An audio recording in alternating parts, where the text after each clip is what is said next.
Ay, grabe talaga nangyayari ngayon sa abot kamay na pangarap na kung saan nga ito ngang si Moira ay nakatulong nga sa mga pulis. And yes guys, mukha talaga nagbago na ito, no, na kung saan siya ang dahilan kung bakit nakapasok ang SWAT dito nga sa loob ng kulungan para mapalaya ang mga hostage at mahuli din yung mga hostage taker. Yes guys, at kumalat nga ito sa lahat na meron nga tumulong, ngunit itong si Moira is tahimik lang, no, at di nagsasalita sapagkat sinabi nga ni Pastora na lagot siya kay Madam Lotus. At ito naman guys, no, nakalabas na nga si Lynette, at si Lynette inahanap nga niya si Chang Susan, si Josa, ngunit sinabi ni Michael na wala sila dito sapagkat pinuntahan nila itong si Carlos. And yes guys, itong si Carlos is nakapalusot na naman, no, sa ginawa niyang krimen sa pagpatay niya kay Irene.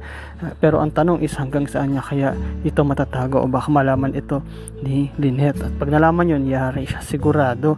At ito nga guys, ipinakita din na tila nagbabago na nga isip nito ni Madam Lotus at gusto niya nang sumuko. At sabi pa nga niya na gusto ko na magbago, pagbayaran lahat ng ginawang kasalanan para pag dumalaw ang aking anak na si Carla dito ay makita niya na nagbago na ako. Ngunit yung mga kasamahan naman ni Madam Lotus is tila hindi pumayag, no, kumbaga iba pala isip, gusto pa rin talaga nilang tumakas.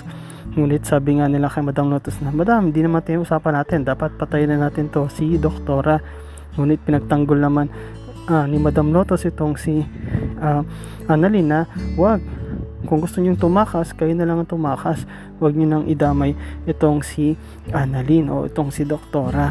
Yes guys, buti na lang at may dumating na mga pulis o mga SWAT para mapigilan itong ang pag-hostage ulit dito kay Annalyn. Buti na lang at dumating na yung mga pulis at natuwa naman si Madam Lotus kasi nakaligtas na itong si Doktora at talagang humingi siya ng tawad sa mga nagawa niya at gusto niya nang magsisi at pagbayaran ito. At si Annalyn naging masaya na rin kasi nga ay nakatakas na ito at talagang natotrauma siya sa lahat ng mga nangyari. And yes guys, update ko kayo ulit susunod na mga episode. Salamat sa inyo, bye bye.